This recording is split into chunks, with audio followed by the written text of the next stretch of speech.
सो hi guys, आज हम physics का पहला लेक्चर लेके आए हैं आपके पास। और जो पहले लेक्चर का यानी फर्स्ट चैप्टर है क्लास 12 के लिए, उसका टॉपिक है पहला चार्ज। चार्ज आप पूरी 12th में आप चार्ज से रिलेटेड पढ़ेंगे। पिछले पूरे साल जैसे आपने फोर्सेस के बारे में पढ़ा, डिस्प्लेसमेंट के बारे में पढ़ा, इस बार आप चार्ज और इलेक्ट्रिक फील्ड के बारे में पढ़ेंगे। तो इसी बारे में हमारा पहला चैप्टर है और उसका नाम है electric charges and field. Okay, बहुत इंपॉर्टेंट टॉपिक है और बोर्ड्स में बहुत ये मार्क्स कवर करता है हमारे। तो डायरेक्टली हम इसमें अगर चैप्टर पे आए तो इलेक्ट्रिक चार्ज आप लोगों को पता ही होगा कि चार्ज क्या होता है, और अगर नहीं पता आपको 10th में ये 10th से आपको आराम से इसका याद होगा, लेकिन हम इसका आपको दोबारा बता दें चार्ज क्या होता है। तो इट इज द इंट्रिंसिक मतलब ये चार्ज की एक प्रॉपर्टी होती है खुद से ही, intrinsic property of a body की जब वो इलेक्ट्रिक फोर्स उसमें से आती है तो जो इलेक्ट्रॉन्स का ट्रांसफर होता है और जो उस पर डेवलप होता है एक प्रॉपर्टी, उसे कहते हैं charge. Okay, so the intrinsic property of an elementary particle of matter जैसे एटम्स, मॉलिक्यूल्स, जब उन पे चार्ज आ जाता है they are known as ions. Okay, so उन्हें आयंस कहते हैं। और उन आयंस को, एलिमेंट्री पार्टिकल्स ऑफ मैटर को जो इलेक्ट्रिक फोर्स जाके मतलब एक डेवलप होती है, उसे हम कहते हैं चार्ज, जो आज का हमारा टॉपिक है। ओके, हाँ, तो स्टूडेंट्स आज का जो पहले चार्ज में पहला टॉपिक पढ़ने जा रहे हैं वो है इलेक्ट्रिसिटी। तो इलेक्ट्रिसिटी क्या चीज है? ओके, तो अगर हम किन्हीं भी दो ऑब्जेक्ट्स को हम रब करें आपस में, तो जो उसमें चार्ज डेवलप होता है उसे कहते हैं हम इलेक्ट्रिसिटी। ओके, बिल्कुल बेसिक सी डेफिनेशन है और यही लिखनी है आप लोगों को भी। अब फ्रिक्शनल इलेक्ट्रिसिटी क्या होता है? आपने क्लास 7 में पढ़ा है फ्रिक्शन क्या होता है स्टूडेंट्स। ओके, फ्रिक्शन क्या होता है? अब फ्रिक्शन आप लोगों को पता ही है, the tendency of an object to oppose the relative motion of a body is known as friction. अगर आपका मूवमेंट इधर है तो एक मिनट, अगर आपका मूवमेंट इस तरफ है तो फ्रिक्शन लगेगा इस तरफ। It opposes the relative motion of the body and its direction is opposite to that of your motion. Okay, तो फ्रिक्शन ये होता है। अब अगर ये हमारे कोई दो ऑब्जेक्ट्स है, ओके स्टूडेंट्स, ये ए और ये है बी, साइज इसमें कोई फर्क नहीं पड़ता, चार्ज का उस पर कोई इफेक्ट नहीं होता। अगर आप इन दोनों को रब करेंगे तो जो यहाँ इलेक्ट्रिसिटी प्रोड्यूस होगी it is known as frictional electricity. अब इसका एक बेसिक सा एग्जांपल लेते हैं। एक हमारे पास है silk cloth. Okay, silk cloth लेते हैं और एक ग्लास रॉड है। ये एक ग्लास रॉड है, तो जब इसे हम ग्लास रॉड को सिल्क से रब करेंगे तो जो इस पे चार्ज डेवलप होता है वो होता है फ्रिक्शनल। ओके, फ्रिक्शनल इलेक्ट्रिसिटी के वर्ड से इसमें चार्ज डेवलप होता है। अब पॉजिटिव होता है या नेगेटिव, वो हम इसमें आगे स्टडी करेंगे। तो जैसे मैंने अभी आपको एक ग्लास रॉड और सिल्क क्लॉथ वाला एग्जांपल दिया, तो जब सिल्क क्लॉथ को हम रॉड पे रब करेंगे उसमें से फिर वो इलेक्ट्रीफाइड हो जाता है। क्या होता है? इलेक्ट्रीफाइड मतलब उस पर चार्ज डेवलप होता है। ये इलेक्ट्रिसिटी की एक प्रॉपर्टी है। The tendency of getting electrified is an intrinsic property of A charge body. Okay, electrified का मतलब ये होता है कि उस पर चार्ज डेवलप हो गया। अब कौन सा चार्ज डेवलप हो गया वो हम इसमें आगे पढ़ेंगे। तो अब जो ये इलेक्ट्रॉन होता है जिसका गेन या लूजिंग से चार्ज डेवलप होता है। अब इलेक्ट्रॉन नेगेटिव चार्ज होता है, आप सबको पता है, इसका एक कुछ मास भी होता है। अब मास की बात करें तो क्लास 11th में आपने जनरली मास के बारे में ही पढ़ा है। ओके, जैसे आपके चैप्टर्स में भी था, ग्रेविटेशन में मास का रोल था, सेकंड चैप्टर में मास का रोल था, ऐसे ऐसे। लेकिन इलेक्ट्रॉन का मास होता है। अगर मास है तो चार्ज होगा, ये नेसेसरी नहीं है, लेकिन अगर चार्ज है तो मास होगा। मैं आपको एग्जांपल देता हूं कि न्यूट्रॉन, बिल्कुल सिंपल इसका एग्जांपल है। न्यूट्रॉन के पास कुछ यूनिट मास होता है, ओके, लेकिन उस पर कोई चार्ज होता है, ये नेसेसरी नहीं है, क्योंकि न्यूट्रॉन पे जीरो चार्ज होता है। उस पर कुछ चार्ज होता है, लेकिन पॉजिटिव और नेगेटिव को कैंसिल आउट होकर न्यूट्रॉन का न्यूट्रल चार्ज मिल जाता है।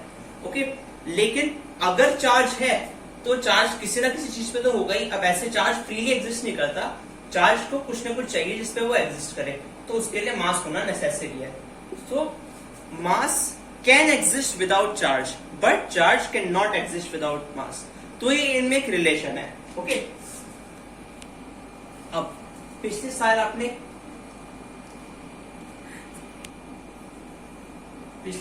यूनिट्स एंड डायमेंशंस के बारे में पढ़ा और उनके कुछ फॉर्मूलाज के बारे में भी। तो जब हमने किसी भी फिजिकल क्वांटिटी के बारे में उस चैप्टर में स्टडी किया या आगे स्टडी किया, हमें पता चलता है कि दो तरह की क्वांटिटीज होती हैं, एक स्केलर और एक वेक्टर। अब बहुत से लोग सोचते हैं कि इनका एक बेसिक से डिफरेंस है, scalar only has magnitude and it has both magnitude and direction as well. Scalar में डायरेक्शन का कोई रोल नहीं होता, लेकिन ये सिर्फ एक बेसिक चीज नहीं है। वेक्टर वो तब भी नहीं हो सकता अगर उसका डायरेक्शन है, तब भी वो स्केलर हो सकता है। मैं आपको बताता हूँ कैसे।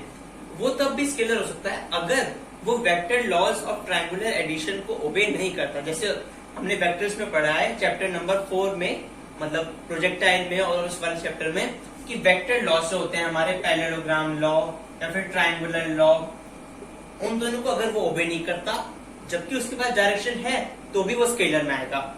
ओके, लेकिन चार्ज का ऐसा नहीं है। चार्ज है तो स्केलर नहीं, उसके पास कोई डायरेक्शन नहीं होती, क्योंकि हम नहीं कहते कि ये चार्ज इस तरफ पॉजिटिव इतने वैल्यू है, इतने कुलाम्ब है।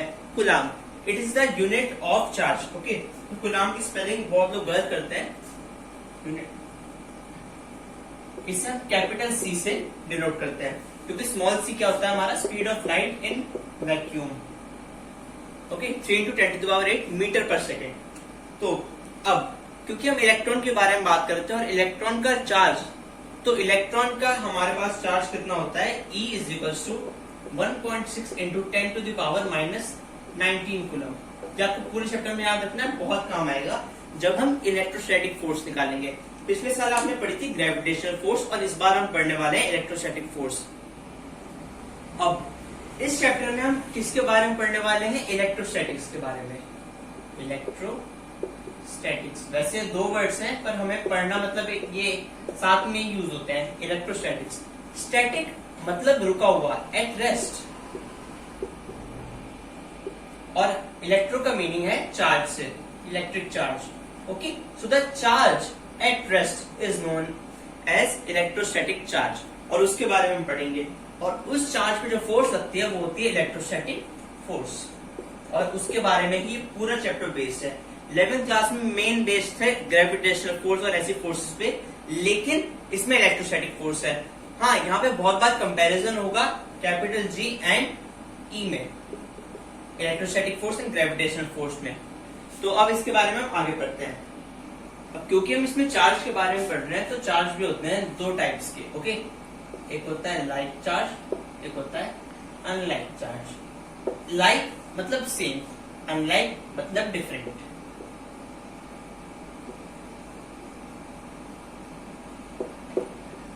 हाँ, लाइक मतलब सेम, अनलाइक मतलब डिफरेंट।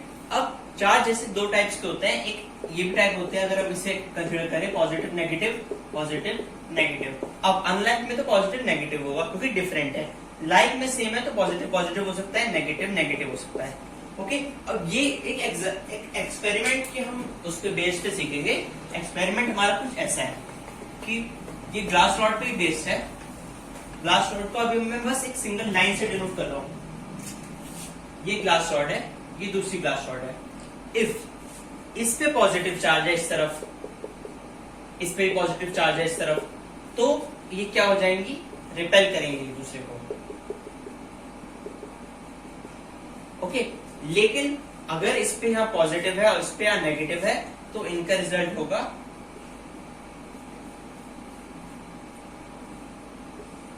ये दोनों इस समय सेम उस पर कनेक्टेड है, तो ये चाहेंगे कि इनके पोल्स पास आ जाए।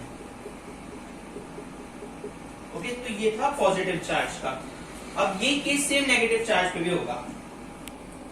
अब जैसे मैंने आपको बताया पॉजिटिव एंड नेगेटिव चार्ज होते हैं दो, लेकिन ये तो बस आपके अंडरस्टैंडिंग के लिए था कि आपको बस लाइक ये दो टाइप के चार्ज होते हैं, लेकिन जो मेन टाइप्स के चार्ज होते हैं वो अलग दो होते हैं।